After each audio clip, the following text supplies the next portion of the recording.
Papel de talento, dos linguistas que nós conversamos com ele recentemente, que querem enfatizar o rol de papiamento como idioma de nossa ensinança básica. Pese nos que atende de onde Aruba para a de endunamento de ensinança no papiamento, particularmente riba isla multilingual.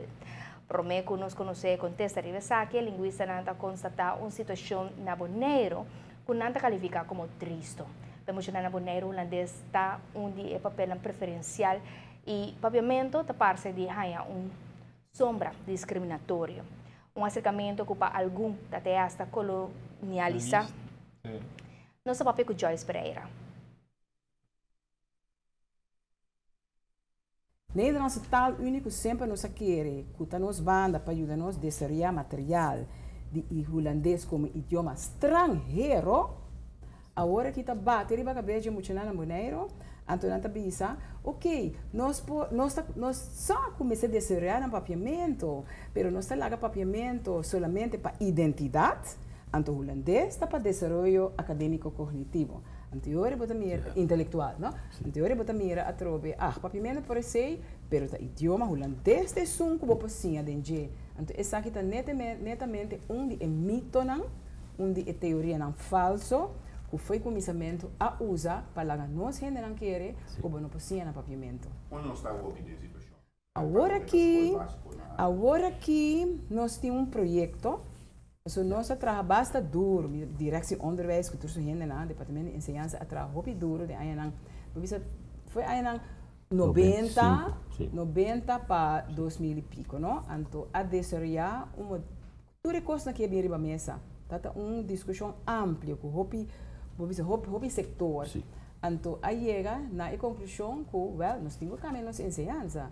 Então, mirando a situação multilingual de Aruba, tendo em conta, nós não também fazemos falta, maneira assim sempre, tá holandês só, então, negligenciar toda outra coisa que tem, todo idioma que tem.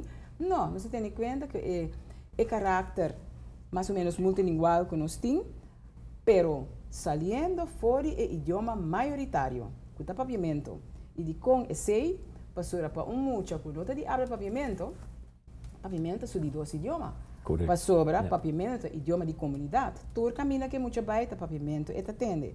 Então que ensinança na papiamento, nós começar foi escola preparatório, sigue baita classe 6, então foi foi começamento também holandês, inglês e espanhol. Na começamento de forma de familiarização, esse que oral só.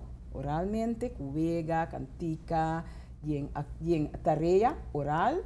Então, ora não, usando a teoria de transferência aqui, ora é muito assim, a lesa, escrever na papiamento, o que nós estamos reparando, o que também roupa e ora está passa, passinha não, sim, a lesa na holandês, mas ora não tem base também, base oral de vocabulário no holandês, e aí a seguinte, sigue com inglês e aí seguinte com espanhol. Agora que nós estamos em classe 3, então nós estamos fazendo a começar assim um teste para ver como a progressar e remarcável tá que a tremendo, não tem medo para papia e da cabeça, lesamento ora e frau bisa, o que nós vai ler, uau, está contente, mas não está bem, essa com história da siga etc. Então classe holandês e manejar a cera. Assurança que esse é pouco difícil para nós. Nós lo seguimos com o segmento para mostrar a relevância do idioma materno na escola, no lugar de usar idioma estrangeiro e, estranho e estrangeiro, maneira que está holandês. Seguro que sim.